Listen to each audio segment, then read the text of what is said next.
आप सभी भाई बहनों का सर्व कल्याण वृक्ष की प्रश्नोत्तर ज्ञान कक्षा में एक बार फिर स्वागत है। आज की चर्चा मेला और मैला शब्द को लेकर करने जा रहे हैं। ये दोनों स्थितियां कुछ मिलती जुलती हैं। अक्सर आपने देखा होगा ना, मेला की स्थितियों में बच्चे बहुत ही प्रसन्न होते हैं। और आज देखिए संसार में मौज मस्ती की स्थितियां कुछ मेले के समान ही है।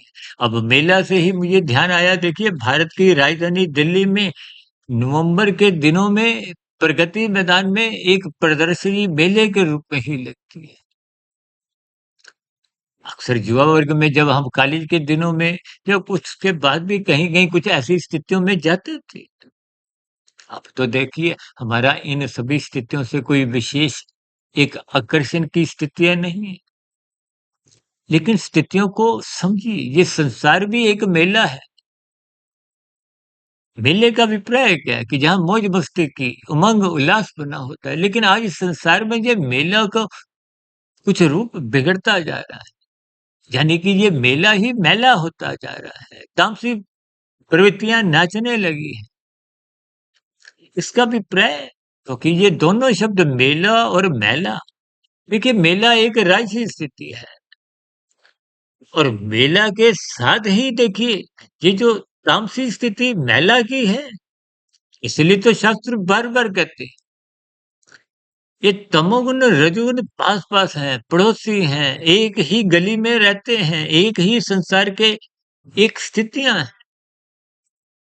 लेकिन मनुष्य इन सभी स्थितियों को तर्क पूर्वक नहीं समझता। हम तो बार बार कहते हैं ब्रह्म मुहूर्त में उठो, ब्रह्म मुहूर्त में उठो, शास्त्रों का स्वाध्याय करो, गुरु के प्रवचनों को सुनो। ये सभी स्थितियां आपके हमारे जीवन में एक विशेष आध्यात्मिक उन्नति के दरवाजे खोलते हैं, क्योंकि संसार दुखालय है। हालांकि बीच बीच में अल्पकालिक क्षणिक सुख आते जाते हैं, लेकिन दुख जाते नहीं हैं। सुख आते हैं और जाते हैं, दुख जाते नहीं हैं, बने रहते हैं। इसलिए भगवान श्री कृष्ण जी ने गीता में इस जगत को ही दुखालय नाम से संबोधित किया।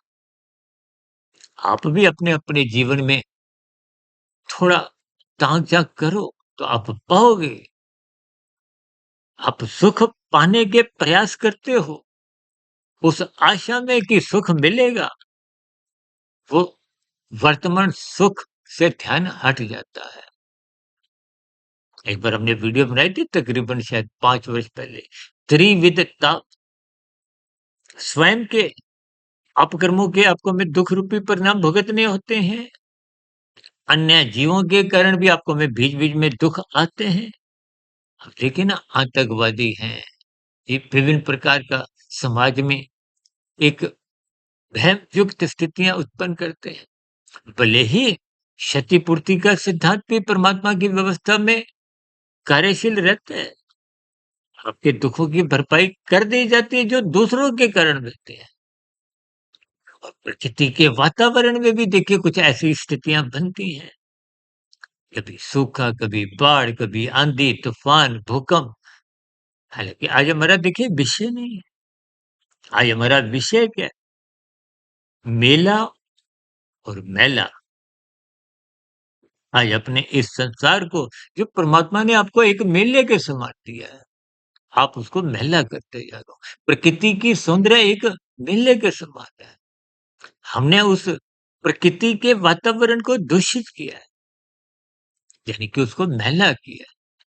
इसी तरह तमोगुण का संग बार-बार निरंतर, कि जब कानून का आप उल्लंघन करते हो, शास्त्र पाप कर्म करते हो, तो वो मैला करने की स्थितियों में आप भी भागीदार बनते हो। तो बार-बार कहते हैं ना, अपने जीवन में व्यवस्थित रहो, अनुशासित रहो। हम तो यहाँ तक कहते हैं लाल बत्ती पे रुको, केवल हरी बत्ती पे चलो, यातायात नियमों का पालन करो। और भी देखिए पारिवारिक स्तर पर, गली मोहल्ले के स्तर पर, शहर में, राज्य में, देश में, अंतर्राष्ट्रीय स्तर पर जो-जो नियम बने उनका पालन करो। आज 2 देशों में देखिए युद्ध की स्थितियां हैं। घर-घर में देखिए कुछ ना कुछ कहीं कुछ विवाद की स्थितियाँ हैं। तो ये विवाद हो, बहसबाजी हो, लड़ाई-झगड़ा हो, आजकल तो कितनी अदालतों में क्या-क्या स्थितियाँ हैं लड़ाई-झगड़े की। ये सब मेला को छीनते-छीनते मैला की स्थितियाँ हैं। आज अस्पतालों में भी देखिए दुःख रूपी स्थितियाँ आपके हमारे बिगड़े हुए भोगों के कारण है। क्योंकि जब आप मेला में निरंतर खो देते हो, रजोगुण को बार-बार छलांगे लगाते हो, सतोगुण का दामन छोड़ देते हो। कहते हैं ना मेला में माता-पिता की उँगली पकड़ो अन्यथा बच्चे खो जाते हैं। आज आप 24/7 विषय भोगों की आसक्ति में खो चुके हैं। धर्म को भूल चुके हैं, गुरु को भूल चुके हैं। ब्रह्म मुहूर्त में उठने की स्थितियाँ कमज़ोर होकर समाप्त होने की स्थितियाँ बनती जा रही हैं। तो ये सब स्थितियाँ बिगड़े हुए मेले की स्थितियाँ हैं। यानी कि रजोगुण जब बिगड़ता है तो तमोगुण में गिरता है। मेला की जब-जब स्थितियाँ बिगड़ती हैं तो वो मेला की स्थितियाँ होती हैं और मैल किसी को भी अच्छी नहीं लगती, दुर्गंध आती है। दुःख किसी को अच्छे नहीं लगते। इन सभी स्थितियों को मैं 2 शब्दों का सहारा लेते हुए देखिए मेला में कब आप और हम अमर्यादित होते हैं, कब धर्म को छोड़ देते हैं, जब आप ब्रह्म मुहूर्त में उठते नहीं, शास्त्रों का स्वाध्याय करते नहीं, कर्म कांडों को ज्ञानपूर्वक करते नहीं, तो स्थितियाँ बिगड़ने लगती हैं। इसलिए मेरी आप सभी भाई-बहनों से विनती है, परमात्मा के दिए हुए उपहार को, प्रकृति के वातावरण को मेला रूप में रहने दीजिए। इस मेले का सदुपयोग करें, रजोगुण का संग मर्यादित स्तर पर करें, ताकि आप इस संसार को, इस माया को, इस वातावरण को दूषित नहीं करें। देखिए, अक्सर हमारी एक चर्चाएँ आध्यात्मिक ऑक्सीजन के अंतर्गत ऐसी होती हैं कि ये विषय भोगों की जो एक दूषित स्थितियाँ हैं, इनसे राहत पाने के लिए बार-बार सत्संग करो। भले ही हमारी वीडियो सुनो, किसी की भी सुनो देखिए, ताकि राहत मिले। आप इस मेले को मैला करने में अपनी स्थिति का कारण मत बनो। इन्हीं सात्विक संदेशों के साथ ही चर्चा विशेष को यहीं विराम देते हैं। फिर मिलते हैं कल सुबह ब्रह्म मुहूर्त ज्ञान उपदेश कक्षा में किसी नए सात्विक संदेश के साथ, ताकि आप भी अपना जीवन मैला मत करो। क्योंकि मैला होने की स्थितियों में फिर मरने के बाद अधोगति की स्थितियाँ कर्मफल सिद्धांत के अंतर्गत आपको में जाना पड़ता है। इन बुराइयों से बचिए, जीवन को या इस मेला को, इस संसार को, इस प्रकृति को मैला मत करिए। ब्रह्म मुहूर्त में उठिए, ये सभी स्थितियाँ आपको अपने कर्तव्यों का बोध कराती है। जब धर्म प्रथम स्थान पे होता है तो अर्थ और काम बिगड़ते नहीं। तो फिर ये मेला की स्थितियाँ कभी भी मैला नहीं होती। इन सभी स्थितियों को परमात्मा की प्रेरणा से कुछ विशेष प्रकाश ब्रह्म मुहूर्त में मैंने डाला है।